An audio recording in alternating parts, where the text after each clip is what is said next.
Bom dia, crianças. Aqui quem fala é o professor Evandro e hoje iremos falar a respeito dos órgãos que constituem o sistema digestório e vamos começar pelo órgão que representa o início de todo esse processo.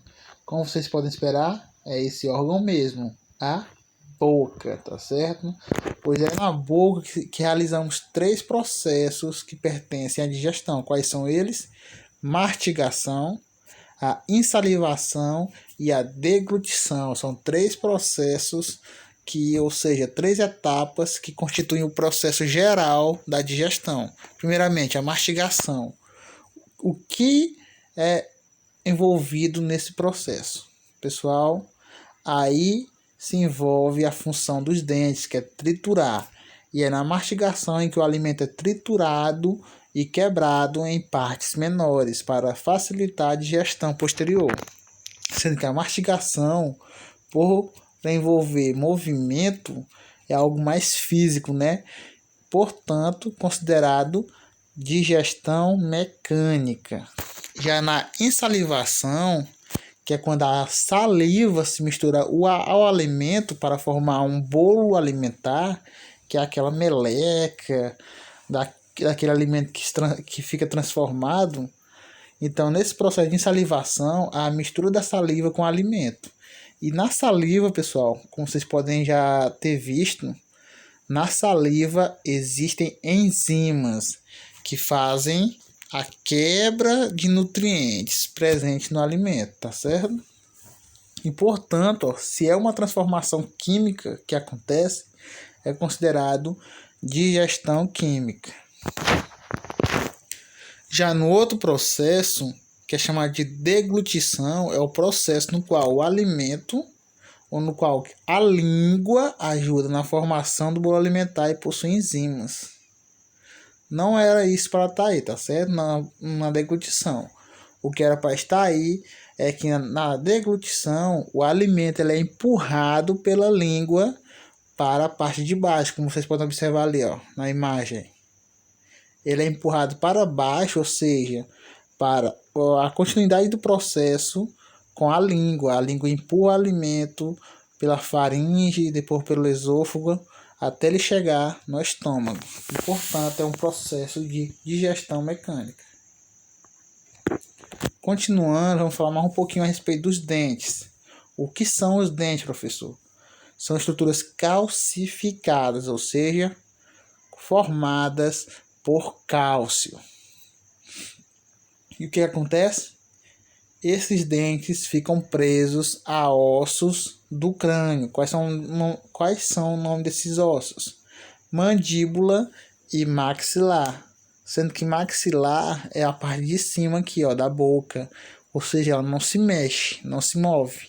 Já a mandíbula, essa parte que se movimenta do crânio, ela se movimenta, tá certo? É a parte com movimento.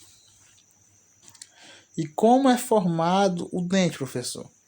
Primeiramente, pessoal, o dente ele possui esmalte, que geralmente é a parte mais rígida do dente e a que protege, né?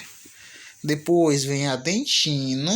Dentina é uma parte que já é mais frágil, que vem abaixo do esmalte. Então, se você não quer estragar seu dente, quer que ele fure, cuide do esmalte do seu dente.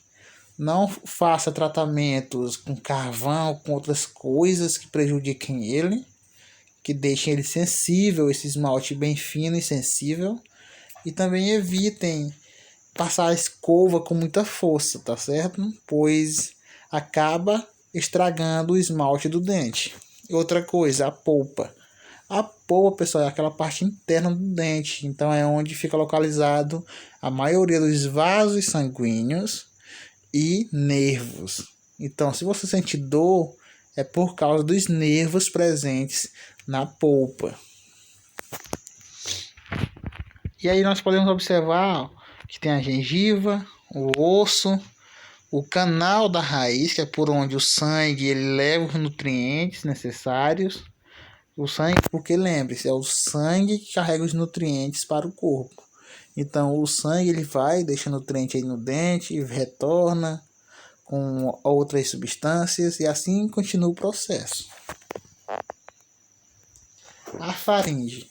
Pessoal, a faringe, essa parte bem aqui, do lado direito, que tá até com a seta marcando qual é a parte que representa ela. Qual a função da faringe? Ela tem a função de transportar o bolo alimentar.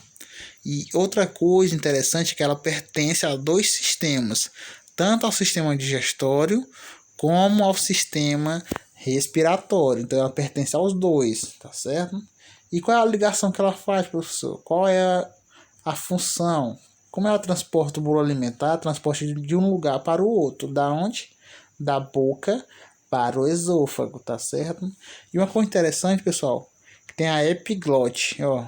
Epiglote é um pequeno músculo presente bem aqui próximo à faringe e que fecha a passagem do sistema respiratório para evitar que o alimento, ao invés de descer para o estômago, acabe descendo para o sistema respiratório. Porque quando esse alimento ele percorre um caminho errado e acaba indo para o sistema digestório, é aí que ocorre o engasgamento, tá certo? E o estômago, professor, qual a função do estômago? Pessoal, o estômago não. Aí era esôfago, tá certo? Não era estômago, me desculpem. E o esôfago também tem a função de transportar o bolo alimentar, da onde? Da faringe até o estômago, tá certo? Realizando o quê? Movimentos peristálticos, que são os movimentos que empurram o bolo alimentar, que já é aquele misturado com a saliva, até o estômago. Aqui nós temos o exemplo do bolo alimentar sendo empurrado pelo esôfago por meio de movimentos peristálticos, tá certo? E aqui nós vamos falar um pouquinho a respeito do estômago. O que é o estômago? Primeiramente, pessoal, o estômago ele possui a mucosa gástrica, que é aquela camada interna do estômago, aquela parte de dentro onde fica em contato com o suco gástrico, tá certo? E o que é o suco gástrico, professor? É um líquido ácido composto por substâncias como enzimas e ácido clorídrico, que é o ácido gástrico, tá certo? Quais são as enzimas que participam e que estão presentes no estômago, professor? Existem dois, pessoal. A pepsina e a lipase. Esses dois nomes aí, ó, pepsina e lipase. Primeiramente, como é que eu vou lembrar quem elas quebram? Primeiro, lipase começa com li e parece com lipídio aí, né? Então elas quebram lipídios. E a pepsina que começa com P quebra quem? O outro nutriente que começa também com P, que é a proteína. E chegamos ao intestino delgado, que é o órgão que vem após o estômago.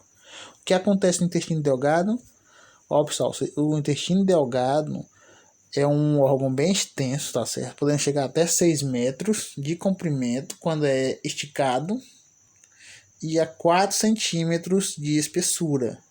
Então é um órgão bem comprido, só que fica enrolado sobre ele mesmo. Por isso, não, dentro do nosso organismo, ele não tem um alcance tão grande. Mas ele é um órgão bem importante. Por quê? Porque ele é responsável pela transformação e absorção de alguns nutrientes. E outra coisa importante que vocês precisam saber sobre ele é isso. Ó. Ele se divide em 3 partes.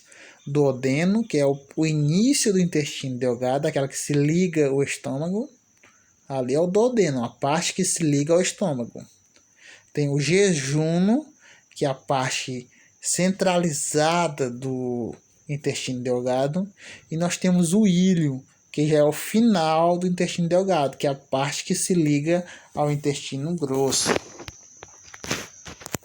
E dessas partes nós temos que destacar o duodeno, que é a parte que se liga ao estômago, porque essa parte, pessoal, é uma parte que vai participar bastante da transformação de nutrientes, como?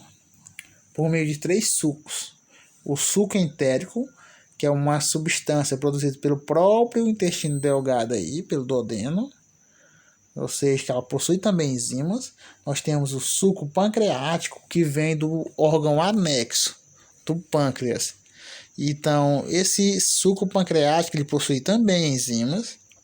E nós temos a bile, que também é uma substância que é produzida por um órgão anexo, que é o fígado.